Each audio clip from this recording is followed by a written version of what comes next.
오늘 하나님이 주시는 말씀 열왕기상 7장 1절에서 12절까지 말씀입니다. 열왕기상 우리 7장 1절에서 12절까지 말씀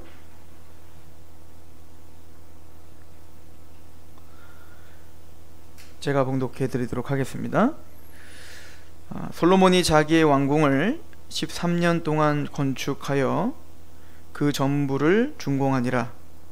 그가 레바논 나무로 왕궁을 지었으니 길이가 100규빗이요 너비가 50규빗이요 높이가 30규빗이라. 백향목 기둥이 4줄이요 기둥 위에 백향목 들보가 있으며 기둥 위에 있는 들보 45개를 백향목으로 덮었는데 들보는 한 줄에 15이요 또 창틀이 3줄로 있는데 창과 창이 3층으로 서로 마주 대하였고 모든 문과 문설주를 다 큰 나무로 네모지게 만들었는데 창과 창이 3층으로 서로 마주 대하였으며 또 기둥을 세워 주랑을 지었으니 길이가 50규빗이요 너비가 30규빗이니 또 기둥 앞에 한 주랑이 있고 또 그 앞에 기둥과 섬돌이 있으며 또 심판하기 위하여 보좌의 주랑 곧 재판하는 주랑을 짓고 온 마루를 백향목으로 덮었고 솔로몬이 거처할 왕궁은 그 주랑 뒤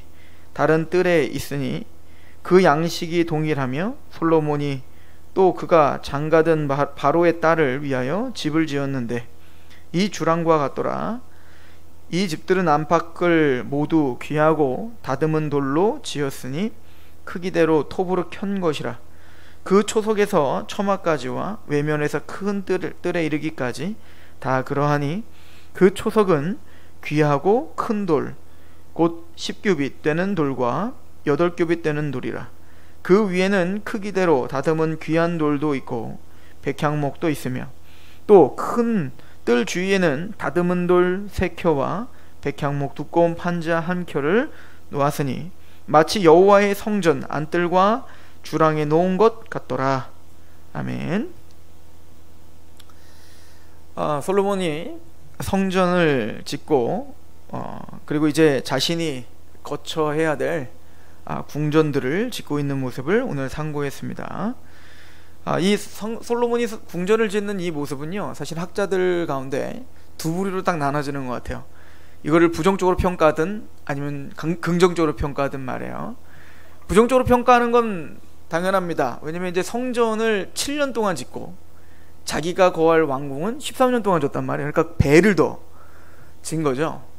그리고 또 거기에 들어가는 그런 모든 장식품과 또 여러 가지들을 볼 때 대단히 호화롭고 화려하게 또 이 성전의 크기와 왕궁의 크기를 비교해 보면 대단히 큰 차이가 날 정도로 대단히 사치를 부렸다, 세속적이다, 이렇게 이제 부정적으로 평가하는 학자들이 있습니다. 그리고 더 나아가서 또 문제가 되는 것은 애굽의 파라오의 딸을 공주를 아내로 삼아 그 파라오의 딸을 위한 집을 또 져주고 있는 모습을 보면서 솔로몬이 뭔가 자신의 부강함과 또 자신의 어떤 정치, 외교 이런 것들을 위해서 파라오 이방의 어떤 나라와 함께 이제 손을 잡고 그리고 그 나라의 공주를 데려옴으로 정략적 결혼을 하고 있는 그 모습을 보여주면서 이 모습은 바로 세속화된 그리고 그쪽으로 지금 방향이 가고 있는 솔로몬의 부정적인 모습을 보여주고 있다라고 평가를 내리는 학자들이 있습니다. 또 이제 반대로 매추엘리 같은 이런 주석가들이나 또 어떤 학자들은 아니다, 이것은 솔로몬이 7년 동안 성전을 빨리 지으려고 했던 것은 빨리 보고 싶어서 그 성전을 빨리 보고 싶어서 그렇게 빨리 짓게 한 거고, 그리고 무엇보다 자기의 거처보다 먼저 앞서서 성전을 짓는 거 보면 사실은 자신의 평안함과 안락함, 이 성전을 7년 동안 지었거든요. 그리고 자기의 궁을 이제 13년 동안 짓는 건데 그래서 총 20년 동안 짓는 거예요. 그러니까 성전이 완공되기 전까지 자신의 궁전은 짓지 않고 있었던 겁니다. 그런 걸 볼 때 솔로몬은 먼저 성전에 대한 하나님의 집을 먼저 우선순위로 여기고 지어드린 이후에 자신의 왕궁을 지었다라고 하는 그의 진심을 여기서 봐야 된다라고 하는 거죠. 여러분들의 평가는 어떻습니까? 솔로몬이 이 성전을 화려하게 짓고 성전보다 배나 더 화려하게 짓는 것에 대하여 부정적이십니까? 아니면 긍정적이십니까? 아마 보는 사람마다는 좀 다를 거예요. 그럼에도 불구하고 오늘 말씀을 통해서 우리가 이 솔로몬 궁을 짓는 이 과정을 통해서 부정적이든 긍정적이든 말이에요, 우리에게 이 말씀을 통해서 하시고자 하는 메시지가 있습니다. 오늘 그 말씀을 우리가 같이 상고하게 될 겁니다. 제가 부정적으로 보는지 긍정적으로 보는지는 이따가 끝에 결론을 우리가 말하게 될 것이고요. 먼저 저는 이 성전을 짓는, 이 왕궁을 짓는 모습을 보면서 먼저 저는 긍정적으로 보는 것이 맞다라고 봅니다. 왜냐하면 1차적으로는 솔로몬을 지금 평가하는데 성경이 사실은 부정적인 지금 이미지는 하나도 없어요. 그리고 또한 솔로몬이 이렇게 화려하고 영광스럽게 자신의 왕궁을 짓는 건요, 이거는 하나님의 예언의 성취기도 한 겁니다. 이제 우리가 열왕기상에 보면, 초반에 우리가 가서 보면 아시겠지만 이 솔로몬이 천번 제사를 하나님께 드렸지 않습니까? 천번 제사를 하나님께 드린 이후에 하나님이 너 너무 이쁘다, 내가 너 뭐 해주랴 라고 했을 때 솔로몬이 지혜를 구했죠. 나는 아직 어린아이라 출입을 하지 못합니다. 그러므로 듣는 마음을 주세요. 그러니까 겸손한 마음, 하나님의 말씀을 들을 수 있는 마음을 주십시오 라고 지혜를 구했었다. 이것은 우리가 지난번에 상고했듯이 아담이 선악과를 따먹은 것에 그 반전이 일어났다라고 하는 거 우리가 봤죠.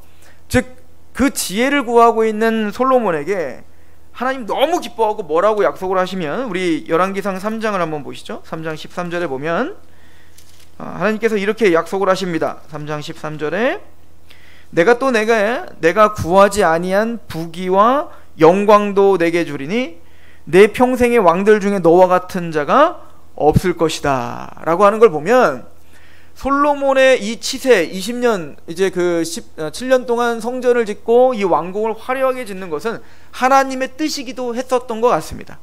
즉 하나님이 솔로몬의 영광이 얼마나 화려하고 또 하나님이 그에게 쏟아부은 그 복이 얼마나 놀라운 것인지, 아름다운 것인지, 그 궁전에 압도하는 영광을 통해서 하나님의 예언이 아주 확실히 성취되고 있음을 보여주고 있는 것으로 우리가 확인하는 게 좋아요. 왜냐면 지금 본문에는 전혀 부정적인 이미지가 있지 않기 때문에 그래요. 하나님의 예언이 성취되는 것을 우리가 봐야 된다라고 하는 겁니다. 또한 이렇게 우리가 긍정적으로 볼 때 솔로몬은 7년 동안 먼저 성전을 지은 이후에, 그리고 자신의 왕궁을 지었다라고 하는 데에는 대단히 큰 신학적 의미가 있는 거예요. 이게 일부러 어쩌다 보니 그렇게 지은 게 아니고, 솔로몬의 마음에는 먼저 하나님의 성전을 지어야 된다는 생각을 하고 있었던 거예요. 그게 자신의 사명이라고 생각을 했다고요.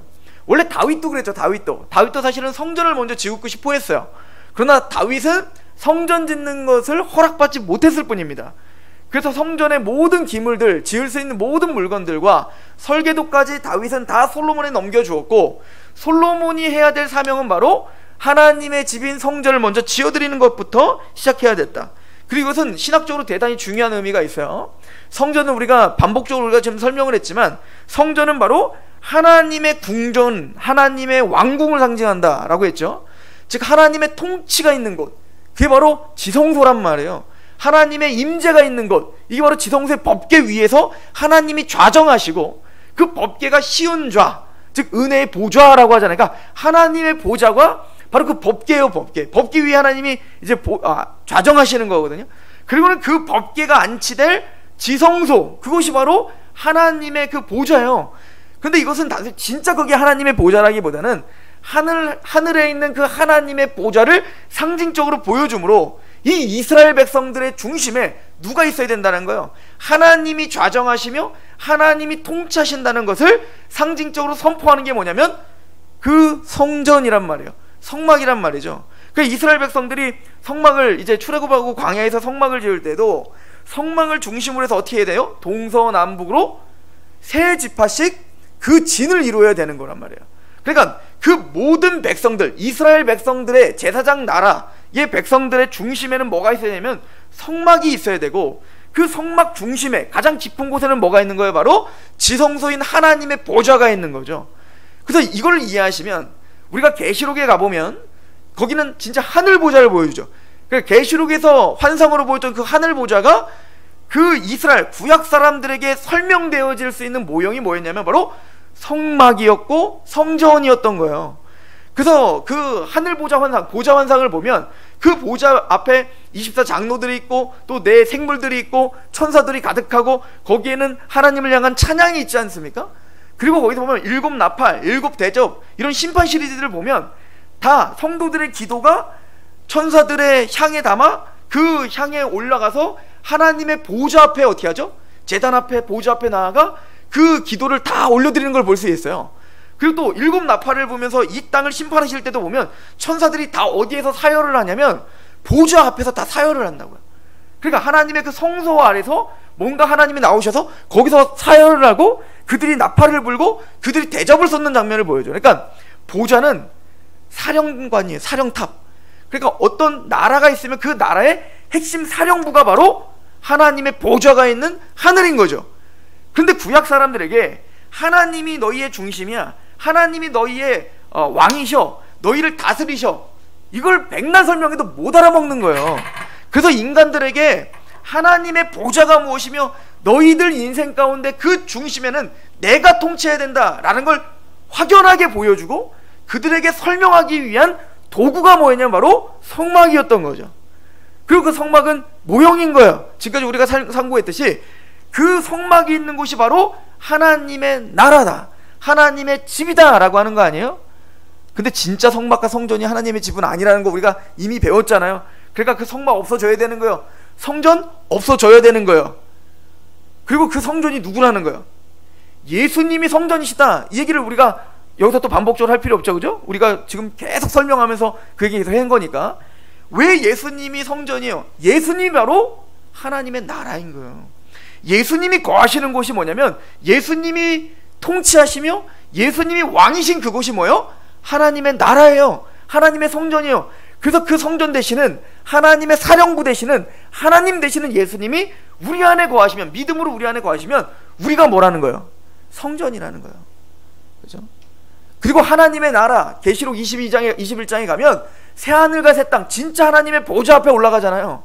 그 보좌를 봐요. 하나님과 어린 양의 보좌가 있는 그곳에 봤더니 뭐가 없다는 거예요? 성전이 없더라는 거 아니에요? 왜? 하나님과 어린 양이 성전이시더라. 그러니까 하나님과 어린 양 자체가 성전이신 거예요. 그러니까 다른 말로 말하면 지금 성막이니 성전이니 누구를 설명하기 위한 겁니까? 예수님과 하나님을 설명하기 위한 겁니다. 그리고 하나님이 바로 통치자시며 하나님이 왕이시다 이거예요. 그런데 우리는 그 왕 앞에 아련할 수 없는 죄인들이다. 그래서 그 성전에서 하나님의 공의와 하나님의 법도와 하나님의 말씀이 선포될 뿐만 아니라 그 성전에서 뭐가 뿌려지는 거예요? 피가 뿌려짐으로 말미암아 우리는 그 은혜로 말미암아 하나님의 보좌 앞에 나갈 수 있다. 그 은혜로 말미암아 하나님의 통치를 받는 백성입니다를 공의와 사랑을 다 설명하고 있는 게 뭐예요? 성전인 거예요. 성전, 성막인 거예요. 그리고 우리에게 성막은 바로, 우리의 성전은 예수님의 십자가에서 절정에 이르는 거죠.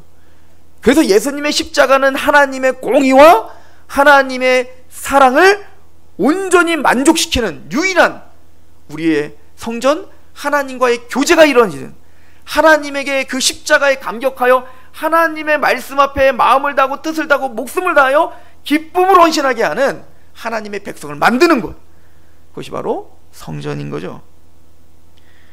그래서 구약시대에, 이 광야시대에 살았던 사람들도 이 모세가 성막을 완성한 다음에 그 성막 안에 그 지성소를 이렇게 표현합니다. 민수기 7장 8절에서 9절을 보면, 모세가 회막에 들어가서 여호와께 말하려 할 때에 증거궤 위, 속죄소 위에 두 그룹 사이에서 자기에게 말씀하시는 목소리를 들었으니 여호와께서 그에게 말씀하심이었더라.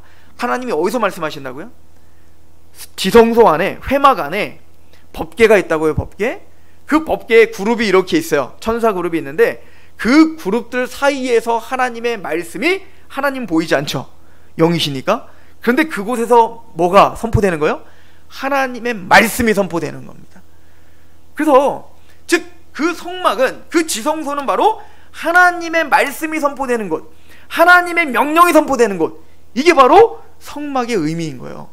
그래서 민수기 7장에 8절 9절에 그 하나님의 말씀이 선포되는 걸 보여주고 8장 전체를 한번 읽어보시면 하나님의 명령대로 행했다, 하나님의 말씀대로 되었다, 하나님의 명령대로 행했다, 이게 계속 반복되는 거예요.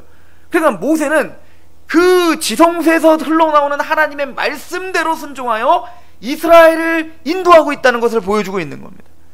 그리고 그 성막을 중심으로 동서남북 12지파는 다 그 성막 중심으로 살아야 되는 거예요. 이게 바로 성막의 의미죠. 그러므로 이스라엘이 건국이 됐어요. 다윗을 통하여 모든 대적들이 물리쳐졌다면 솔로몬은 무엇보다 무엇이 세워져야 된다는 걸 믿어요. 하나님의 사령관이, 하나님의 사령부가 먼저 이스라엘 중심에 세워져야 된다는 확신이 있었던 겁니다. 이게 순서인 겁니다. 하나님의 통치가 먼저 확립돼야 되는 겁니다. 그러므로 샬롬의 나라, 그 솔로몬, 샬롬, 평강의 왕, 그 샬롬의 나라는, 또 안식의 나라는 내 나라를 만드는 게 아니거든요. 솔로몬의 나라를 만드는 게 아니에요. 자신의 왕국, 자신의 통치, 자신의 이상을 실현하는 게 샬롬의 왕국이 아니라고요. 이 이스라엘 나라는 하나님의 왕국이 먼저 세워져야 되는 겁니다. 하나님의 말씀이 먼저 선포되어야 되는 겁니다.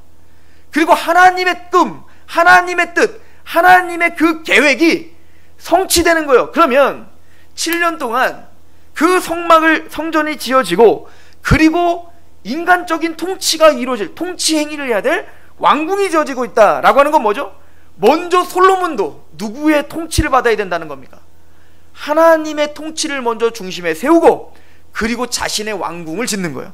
이게 바로 상징적으로 우리에게 보여주는 중요한 메시지인 겁니다.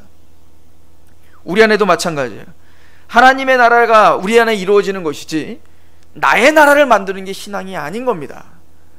즉 우리 안에 하나님의 통치, 하나님의 말씀이 선포되는 것이 먼저지 내 나라와 내 뜻이 성취되는 것이 먼저가 아니란 말입니다.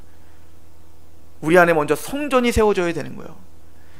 에덴 동산에서 아담과 하와가 쫓겨났던 이유가 무엇입니까? 하나님이 생육하고 번성하고 땅에 충만하고 정복하고 다스려, 네가 왕이야, 네가 왕이야 라고 선포를 했는데 그 왕권을 상실해버렸다고요. 그 에덴 동산, 그 왕국을 상실해버렸다고요. 왜 왕국을 상실한 거죠? 하나님의 왕권을 인정하지 않았기 때문에 상실되는 겁니다. 그 에덴 동산 중심에 뭐가 세워져 있어야 되는 거예요? 선악과가 분명히 딱 꽂혀져 있어야 되는 겁니다. 즉 선악을 판단하는 그 지혜, 선악의 판단 기준이 하나님이라는 것이 그 나라 중심, 모든 에덴 동산의 중심에 먼저 선악과가 꽂혀져 있어야 된다고요. 그게 하나님의 나라인 겁니다. 성전은 그런 의미가 있는 거예요. 솔로몬의 지혜는 솔로몬의 자체로 만들어진 지혜가 아니라 듣는 마음이라고요. 솔로몬이 지혜로운 게 아니라 듣는 마음이 지혜로운 거라고요.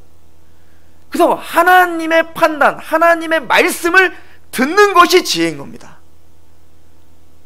나중에 솔로몬은 그 말씀에서 떠나서 자기의 나라를 세우기 시작합니다. 부강합니다. 번영을 일으킵니다. 군사력을 그 어느 때보다도 영광스럽게 만듭니다. 그러나 하나님이 솔로몬에게 약속한 그 영광스러운 나라란 단순히 육체적인 어떤 건강하고 멋지고 화려한 나라가 아니라 하나님이 통치하는 영광의 나라를 말했던 거예요. 즉 솔로몬은 성전을 먼저 건축한 이후에, 그리고 하나님의 통치를 받은 청지기로서의 왕으로 왕궁을 만들기 시작한 겁니다. 신명기 17장 18절부터 20절은 이제 왕이 세워질 경우에 너희들에게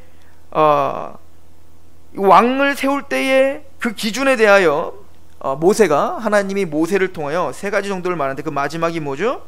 신명기 17장 18절에 보면 그가 왕위에 오르거든 율법서의 등사본을 레위 사람 제사장 앞에서 책에 기록하여 평생에 자기 옆에 두고 읽어 그의 하나님 여호와를 경외하기를 배우며 이 율법의 모든 말과 이 규례를 지켜 행할 것이라.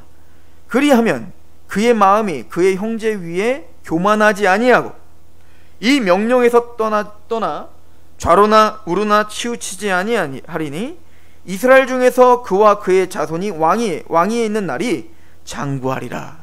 이게 가장 중요한 메시지입니다. 사실은 그 하나님의 율법이 어디 있냐면 그 법계 옆에 있어야 되는 거거든요. 근데 레위 사람은 어떻게 돼요? 그 율법을 다 등사본, 그러니까 다 손으로 써가지고 그것을 누구에게 줘야 되는 거예요? 왕은 항상 자기 옆에 그 율법의 등사본을 옆에 두고 주야로 묵상해야 되는 겁니다. 그러니까 모세를 통하여 주신 그 율법을 주야로 묵상하여 끊임없이 그 말씀에 순복하고 듣는 마음이 있어야 되는 거예요. 그러므로 이 이스라엘의 왕은 내 나라와 내 비전을 만드는 게 아니라 그 말씀에 집착하여 하나님의 통치를 대리적으로 할 뿐인 거예요. 내 맘대로 통치하고 내 맘대로 살고 내 맘대로 하는 것이 왕이 아니란 말이에요. 그럼 다른 말로 우리가 왕 같은 제사장이요, 하나님 나라가 우리 마음에서 이루어졌고 또 우리를 통해 하나님 나라가 이루어진다는 얘기는 우리를 통해 가정이 하나님 나라가 이루어져야 되고 이 교회가 하나님 나라가 이루어져야 되고 내가 있는 그곳이 하나님 나라로 이루어진다는 것은 그 중심에 하나님의 성전이 세워져야 된다는 얘기요, 그 중심에 하나님의 선악과가 심겨져야 된다는 얘기인 거예요. 예수를 주님이라고 고백하면서, 예수님을 주님이라고 고백하면서 내가 왕이 되면 안 되고 진짜 예수님이 주님이 돼야 된다는 얘기예요. 그 얘기는 예수님을 주님이라고 해놓고는 내 마음대로 사는 건 예수님을 무시하는 거죠. 주님의 말씀인 하나님의 말씀을 집착하며 주야로 하나님 말씀을 묵상해야 되는 사람이 왕같은 제사장이라는 거예요. 하나님이 나를 통하여 하나님 나라가 이루어지도록 하나님의 말씀에 집착하여 그 말씀이 나를 먼저 다스리고, 그리고 그 다스림 받는 그 생각과 그 마음과 그 선택으로 어떻게 하는 거예요? 나를, 이 가정을, 교회를 하나님의 통치 아래 두는 거, 이게 왕이 해야 될 일이고 그게 이스라엘인 거예요. 그게 제사장 나라인 겁니다. 이게 왕같은 제사장의 뜻인 거예요.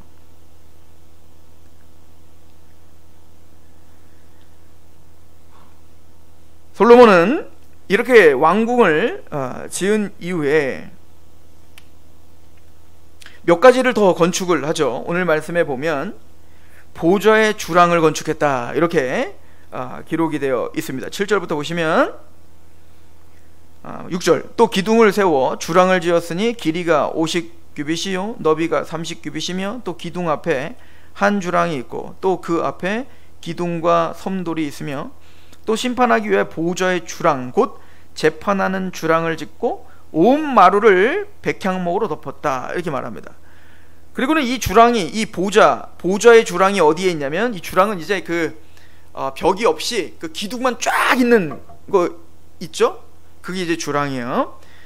근데 이 보좌 주랑이 어디에 있어야 되냐면 8절에 보면 솔로몬이 거처할 왕궁은, 그러니까 7장 1절부터 짓는 것을 뭐라고 하냐면, 여기 보면 이제 레바논 나무 왕궁 2절에 이렇게 표현하거든요. 그러니까 레바논 왕궁은 뭐냐면 이제는 아마 왕궁이에요, 말 그대로. 거기서 신하들과 같이 논의를 하며 아마 그러는 곳이고, 두 번째 이 보좌의 주랑, 이 재판의 주랑은 그 왕궁 바깥에 이제는 재판석인 거죠. 큰 보좌를 세워놓고 거기에 재판장으로 앉아 백성들의 어떤 시시비비를 따져주는, 그러니까 재판을 하는 그 보좌가 있는 거예요. 그리고는 가까운 곳에 뭐냐면 솔로몬이 거처하는 또 왕궁이 또 있는 겁니다. 무슨 얘기인지 아시겠죠? 이제 거처하는 왕궁과 정치하는 왕궁과 재판하는 어떤 보좌가 이렇게 있는 거예요. 근데 이 보좌는 어디에서 가깝게 짓냐면 솔로몬이 거처하는 왕궁과 가까이 짓는 겁니다. 그러니까 이스라엘 왕으로서 가장 중요하게 여겨야 될 게 무엇이라는 거예요? 재판이었던 겁니다. 재판. 공의로운 재판이에요. 그래서 이 보좌를 지을 때는요, 보좌는 가장 심혈을 기울여 만들어야 돼요. 우리 10장을 한번 가볼까요? 열왕기상 10장 18절입니다. 왕이 또 상하로 큰 보좌를 만들고 정금으로 입혔으니 그 보좌에는 6층계가 있고 보좌 뒤에 둥근 머리가 있고 앉은 자리 양쪽에는 팔걸이가 있고 팔걸이 곁에는 사자가 하나씩 서 있으며 또 12사자가 있어 그 6층계 좌우편에 서 있으니 어느 나라에도 이같이 만든 것이 없었더라. 이 보좌를 굉장히 위험 있게 만듭니다. 그죠? 막 사자 동상도 세워놓고 상아로 만든 다음에 금으로 다 씌워버려요. 그러니까 이 보좌는요, 그 어느 나라에도 없는 보좌예요. 이곳에 앉아서 어미로운 재판을 하고 심판을 하는 자리가 바로 이 보좌인 거죠. 왜 그런 거 하니? 이스라엘 왕이 해야 될 일이 무엇이냐면 바로 공의로운 재판이거든요. 공의로운 심판이거든요. 그럼 공의롭다라고 하는 것은 누구의 뜻대로 하는 재판이에요?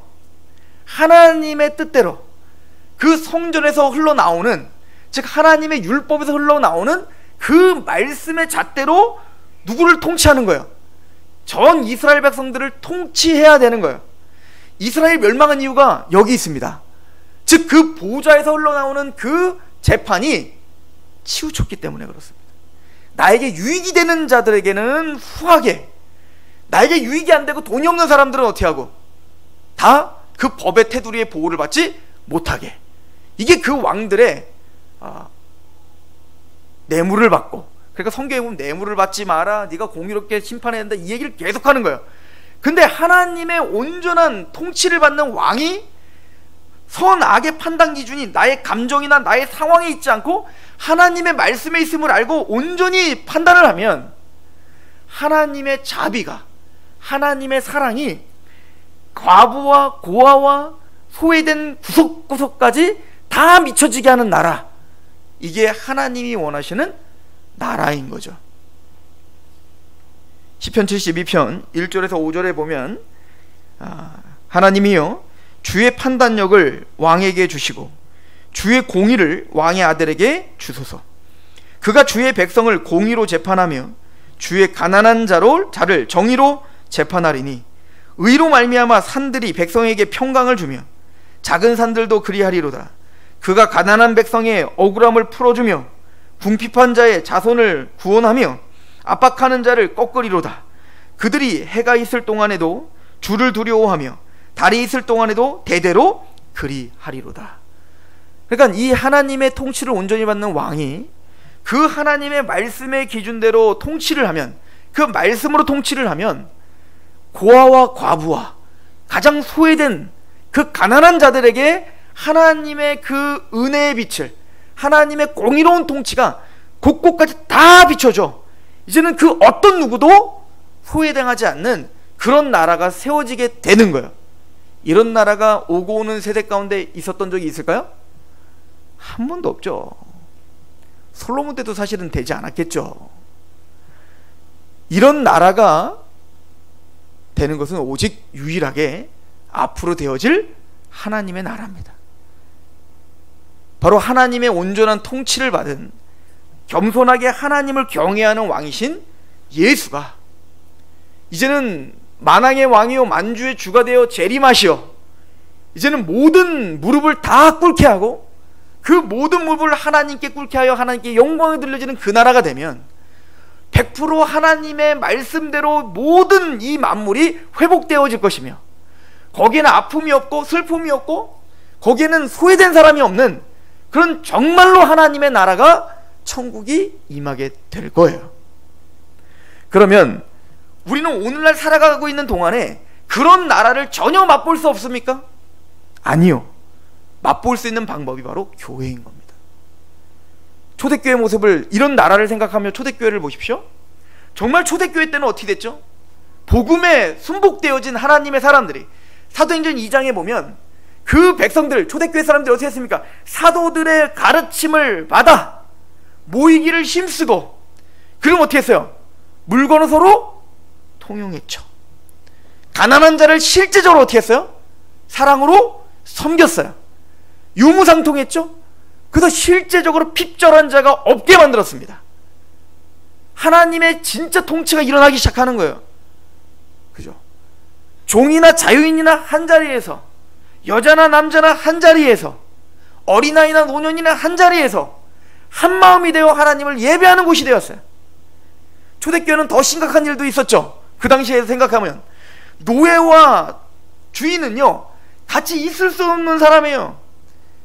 근데 노예가 감독이 되고 주인이 거기에 집사가 되는 일들이 실제적인 초대교회의 기록들이 남아 있습니다. 집에 가면은 내가 주인이고 쟤는 노예예요. 근데 교회 가면 얘는 감독님이고 나는 집사예요. 교회 가면은 그 노예에게 말씀을 듣고 은혜를 받고 순종하고, 집에 가면 그 노예는 또 그 주인에게 노예처럼 정말 순종하고, 이런 말도 안 되는 일이 교회에서 일어나는 겁니다. 실제적인 일이죠. 그렇게 하나님 나라가 맛보아지는 겁니다. 진짜 사랑이 무엇인지 맛보아지는 거예요. 하나님의 은혜가 우리에게 임했으면 우리는 그 하나님의 은혜를 경험적으로 알아 그 은혜를 발현하는 자들이 돼요. 하나님의 사랑을 알았다면 그 하나님의 사랑을 아는 자답게 우리는 그 하나님의 사랑을 발현하게 돼요. 사도 바울이 고린도 교회에게, 싸움이 있었던 고린도 교회에게 이야기를 하지 않습니까? 나는 아볼로파, 나는 게바파, 나는 뭐 예수파, 나는 바울파, 그렇게 지지보고 싸우는 그들에게 많은 이야기를 합니다. 만물이 너희 건데 도대체 너희는 누굴 자랑하냐? 그리스도만 자랑해라. 지혜 있는 자가 어디 있느냐? 능한 자가 어디 있느냐? 부름받는 우리를 다 봐봐라. 누가 더 잘났고 누가 더 못났냐? 누구는 못났고 누구는 잘났다고 누굴 비판할 수 있냐? 우리는 하나님 앞에 다 미련한 자들이요, 하나님 앞에 다 지혜롭지 못한 자들 아닌가? 그러면서 하는 얘기가 뭐죠? 고린도서 13장에 사랑하라 이거죠. 사랑하라. 그리고는 사랑은 오래 참고 온유하며 무례히 행하지 아니하며, 그 사랑의 목록을 쭉 이야기합니다. 근데 그 목록을 가만히 보면 누가 행하신 사랑이에요? 하나님이 우리에게 행하신 사랑을, 목록을 지금 우리에게 읊어주고 있는 거예요. 우리를 돌아보세요. 하나님이 오래 참아주셨기 때문에 우리가 하나님의 백성 된 거 아닙니까? 우리가 자녀를 키우다 보면 자녀의 답답함 때문에 소리를 지르다가도 그 모습이 내 모습이라는 것도 깜짝 놀라지 않으세요? 양심 있는 성도라면 우린 그렇게 살아야 되는 거예요.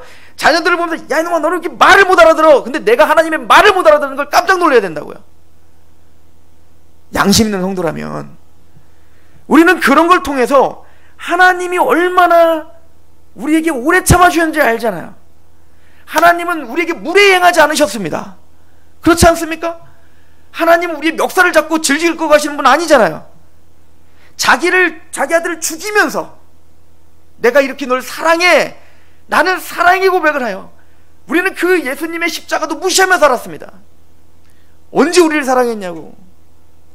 그러나 하나님은 우리를 치기보다 무례히 양치 않고 우리의 전 인격과 전 인생을 다해 설득하셨고, 마침내는 그것을 뒤를 돌아보면 깨닫게 하시는 은혜를 또 주세요. 하나님은 그러신 분이요, 무례하게 행하지 않으십니다. 100% 옳으신 하나님이신데도 불구하고요. 근데 가끔 보면 우리는 너무 무례하게 행하죠. 사랑이라는 이름으로 말이에요. 특히 우리 자녀들에게 우리는 너무 온유하지 못하게 행하죠. 사랑이라는 이름으로 독선을 하며. 우리는 오래 참지 못하죠. 내가 상처를 받고 내가 뭔가 손해보는 건 우리는 참을 수가 없는 사람들이에요. 주님은 우리의 모든 인생을 참고 계시는데 말입니다. 사도 바울이 하는 얘기는요, 우리가 그 사랑을 받았다 이거예요. 그 사랑에 강권되었다 이거예요. 그리고 우리의 모습은 로마서 8장에 일한 것처럼 미리 아신 자들을 그리스도의 형상을 본받게 하기 위하여 미리 정하셨으니, 우리의 목적지는 분명합니다. 그리스도의 형상이에요. 그리스도는 하나님의 형상이시니라. 다른 말로 말하면 하나님의 형상을 본받는 거예요. 내 자녀들은 나를 쏙 빼닮죠. 그렇지 않아요? 가끔 깜짝 놀라요. 우리 하준이 보면서 제 모습이 보여서 제가 깜짝 놀래요. 제 모습 속에 우리 아버지의 모습이 보여서. 우리 아버지가 꼭 뭐 이렇게 하시면 끙끙거려. 근데 제가 그래요. 제가 뭐 이렇게 세수하고 이러면서 일어나요. 그래서 깜짝 놀래요. 저희 어머니가 왜 이렇게 끙끙대? 근데 내가 그렇게 끙끙대고 있는 거야. 그게 보고 자란 거예요. 아버지를 보고 자란 거예요. 계속 그것만 보니 그렇게 되는 거예요. 이게 아들이에요. 이게 자녀예요. 우리가 왜 하나님의 자녀인 줄 아십니까? 우리는 하나님이 우리를 낳으셨고요, 예수 그리스도의 십자가로 우리를 낳으셨을 뿐만 아니라 끊임없이 그 하나님의 사랑을 보는 자예요, 우리는. 그래서 우리는 그렇게 사랑을 배워가는 자예요. 은혜를 배워가는 자예요.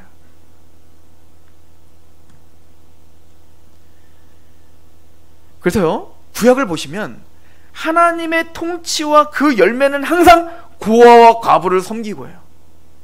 이건 뭐죠? 이기적음을 넘어서는 겁니다. 우리는 자칫 이 고아와 과부를 섬겨라, 이 이야기는 우리는 다 이기적이라는 걸 반영하고 있는 겁니다.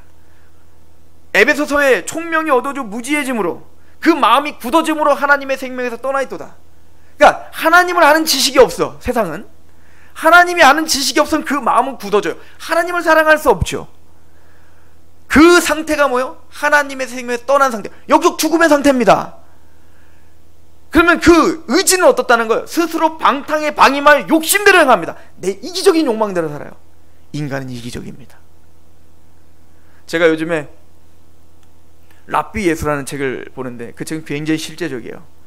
랍비 전통의, 유대의 어떤 전통의 탈무드의 이야기를 하면서 그 전통 속에서 예수님이 한 얘기가 그 예화들로 가득하다 이거예요. 예수님도 어쨌든 랍비였으니까요. 그러면서 이제 하는 얘기가 사람을 가십거리 여기는 것이 가장 큰 죄다, 이 얘기를 합니다. 그러면서 이런 얘기를 해요. 하나님은 우리에게 사람의 본성, 사람의 진심, 이것을 알 수 있는 사람은 유일하게 자기 자신밖에 보여주지 않았다는 거예요. 우리는 타인들의 진심을 알지 못해요. 타인들의 본심을, 타인들의 상황을 알지 못해요. 그 내 상황과 내 진심과 내 모든 어떤 그 말투의 그 근본적인 거는 누구만 아냐면 나 자신과 그리고 더 나아 하나님만 아세요. 그러니까 타인의 진심은 그 어떤 누구도 알 수가 없어. 10개를 물쏘고 날아도 사람 마음 모르는 거잖아요. 근데 하나님은 전지전능하시기 때문에 머리털 하나도 세신받으시죠. 찰스 소인들이 이런 일이 있었다는 거예요. 찰스 소인들이 집회를 하러 갔는데 바로 앞에 앉아있는 한 남자가 계속 졸더라는 거예요. 그래서 처음에는 피곤한가 보다. 근데 2시간 내내 졸더라는 거예요. 이게 1시간 정도 지나니까 좀 짜증이 나더라는 거예요. 좀 이럴 때도 됐는데. 그러니까 나를 무시하나? 이 사람이 날 지금 무시하나? 그럼 2시간쯤 되니까 이 사람은 지금 아예 은혜 받을 자격이 안 되는 사람이다, 이렇게 내가 결정을 내린 거예요. 미련한 자다, 이런 좋은 기회를 미련하구나, 이렇게 아예 결정을 지고 쳐다도 보기 싫더라는 거예요, 그 사람이. 그러고는 이제 집회가 다 끝났는데 옆에 있던 아내가 그 남편을 데리고 오더라는 겁니다. 그래서 이 아내가 미안했나 보다, 나한테. 남편이 계속 옆에서 조는데 죄송합니다, 아유 우리 남편이 피곤해요, 이러려고 나한테 왔나? 그랬더니 이러는 거예요. 목사님, 우리 남편이 이 집회를 가자고 며칠 전부터 나를 쫄랐어요. 우리 남편이 암 말기 환자입니다. 그래서 앉아있기도 너무나 힘든 사람입니다. 그런데 목사님의 책과 목사님의 설교를 듣고 너무 은혜를 받아서 한 번이라도 목사님 설교를 직접 듣고 싶다는 그 말을 듣고 그 먼 길을 달려와 지금 이곳에 와서 우리 남편이 목사님 말씀을 들은 거에 너무 감격스럽다고, 그래서 내가 그 말씀을 전해드리고 싶어서 왔습니다. 그때 찰스들이 충격을 받은 거예요. 나는 이 사람을 정죄했거든요. 이 사람을 심판했거든요. 이 사람을 죽인 거예요. 이 얘기를 하는 겁니다. 그 사람의 본심은 우리는 알 수가 없는 거예요. 하나님만 아십니다. 그래서 예수님 말한 거죠. 비판하지 말라라고 하는 거예요. 근데 우리는 너무 쉽게 어떻게 하죠? 쟤는 저런 거야. 그래서 이제 사랑에 대한 이야기를 하실 때 라가라 하는 자는 이미 살인자다, 이렇게 표현해요. 라가라, 이게 뭐냐면 미련한 자, 이런 뜻, 바보. 그러면서 이제 그 저자가 이런 이야기를 합니다. 무식한 자는 배우면 된다라는 그래도 소망이라도 있어요. 미련한 자는 뭐냐면 끝장난, 얘는 원래 이런 놈이야 라고 내가 심판하는 거예요. 그 사람의 본심, 그 사람의 진심, 그 사람의 상황을 아무것도 모르면서 우리는 너무 쉽게 그 사람들을 단죄하는 거죠.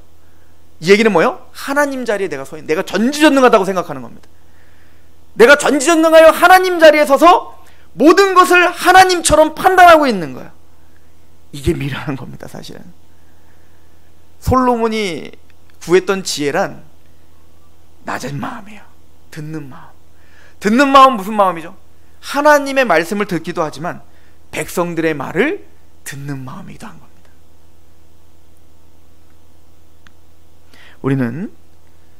우리는 우리 마음에 하나님의 성전이 먼저 건축되어야 됩니다. 즉 하나님의 통치가 있어야 됩니다. 그리고 그 통치 앞에 우리가 솔로몬이 말한 것처럼 나는 아이입니다, 나는 미련합니다, 나는 아무것도 알 수 없는 자입니다를 알고 하나님이 나에게 보여주신 나의 본심만을 보고 그 죄성을 우리는 끊임없이 다스리고 그 앞에 내가 아무것도 아닌 자임을 고백하는 것, 이게 하나님 나라의 시작인 거죠.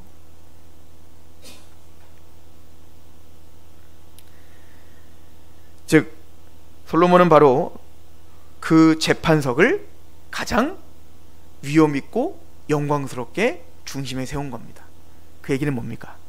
내가 이런 자다 이거를 말하는 게 아니라 하나님이 재판자가 되도록, 하나님이 통치자가 되도록, 하나님의 말씀만이 선악을 분별하는 그 유일무이한 우리의 통치자가 되도록 그 보좌를 만들었다. 우리는 이렇게 믿으셔야 되는 거예요. 두 번째는 바로의 딸이죠. 바로의 딸의 집을 건축하는데요, 이것은 역대하 8장 11절에 보면 그 이유에 대해서 나옵니다. 그 나중에 읽어보십시오. 그 이유는 뭐냐면 바로의 딸이 애굽 사람이기 때문에, 이방인이기 때문에 다윗성에는 거주할 수 없다라고 솔로몬은 알았던 거예요. 그래서 역대하 8장 11절에 보면 법궤가 있었던 곳은 거룩한 곳이기에, 그냥 정략적 결혼을 했지만 차마 누구를 그 다윗성에는 둘 수 없어요? 바로의 딸을 둘 수 없어? 그 바로의 딸이 거처할 수 있는 왕궁을 따로 지어준 거예요. 물론 이건 나중에 죄가 됩니다. 이것이 하나의 화근이 돼요. 이게 뭐 바로의 딸만 지어줬겠어요? 나중에 1000명의 여자를 데리고 사는데? 근데 적어도 지금에서 말하는 건 뭐냐면 솔로몬이 뭘 의식하며 산다는 겁니까? 하나님의 율례와 말씀을 의식하며 지금 바로의 딸의 거처를 따로 만들어, 그러니까 하나님의 거룩함을 인정하고 있다는 것을 우리는 이곳에서 볼 수가 있는 겁니다. 세 번째는 역대하 8장 1절부터 6절에 보면 이 왕궁 말고도 여러 국고성이랄지 이런 것들을 많이 짓습니다. 그때 근데 원칙이 있어요. 그 원칙은 뭐냐면 이스라엘 백성들은 노예로 삼아 일을 시키지 않습니다. 솔로몬이 이스라엘 백성들은 다 지도자로 세워요. 그러니까 관리하는 사람들로 일꾼을 뽑을 때, 이스라엘 백성들을 일꾼을 뽑을 때는 그들이 큰 돌을 나르고 노예가 하는 일들을 이스라엘 백성들을 시키지 않습니다. 그럼 그거 다 누구를 시키냐면 가나안 땅에 정복당한 히위 족속이랄지 뭐 그런 가나안 족속들 있잖아요. 그 이방 사람들에게 다 노역을 시킵니다. 그러니까 이런 거 하나하나가 다 뭐냐면 하나님의 예언의 성취를 말하는 거예요. 창세기 9장에 셈이 가나안을 정복하리라. 그래서 이스라엘이 누굴 정복하는 게 하나님의 예언이에요. 이스라엘이 가나안 땅을 정복하는 거거든요. 함의 민족을 정복하는 거거든요. 이게 나중에 이제 그 셈의 아브라함, 이삭, 야곱, 유다, 다윗의 자손 오는 예수가 뭘 정복하는 거예요. 사단 권세를 정복하는 그 모형이 되거든요. 그래서 솔로몬은 그 하나님의 말씀대로 이스라엘 백성들은 절대 노예로 삼지 않고 이스라엘 백성들을 다스리는 자로 დას습니다. 그리고 가나안의 족속들, 이방인들을 노예로 삼고 있다라고 하는 것을 보면서, 즉 하나님의 예언이 지금 솔로몬을 통하여 성취되고 있음을 설명하고 있는 것이다 하는 것이에요.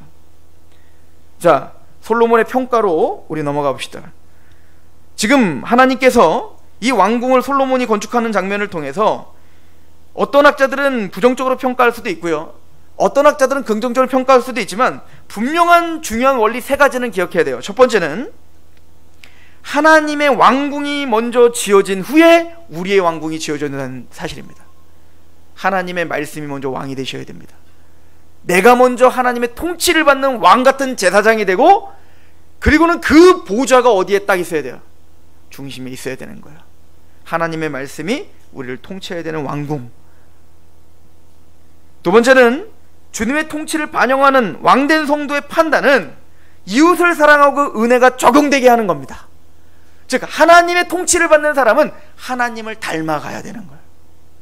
그의 나라가 더욱더 자비로워지고, 그의 나라가 더욱더 오래 참고, 그의 나라가 더욱더 하나님의 사랑을, 자기 아들을 죽이기까지 우리를 사랑하신, 원수를 사랑하신 그 사랑의 통치의 원리가 그 왕궁의 구석구석까지 반영돼야 되는 거예요.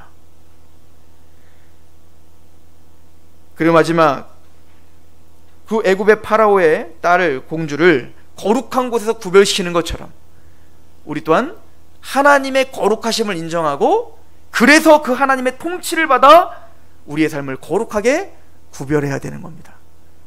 이것을 이제 베드로 사도는 뭐라고 표현하면, 베드로전서 3장 15절에 너희가 그리스도를 주로 삼아, 얘기 뭐예요?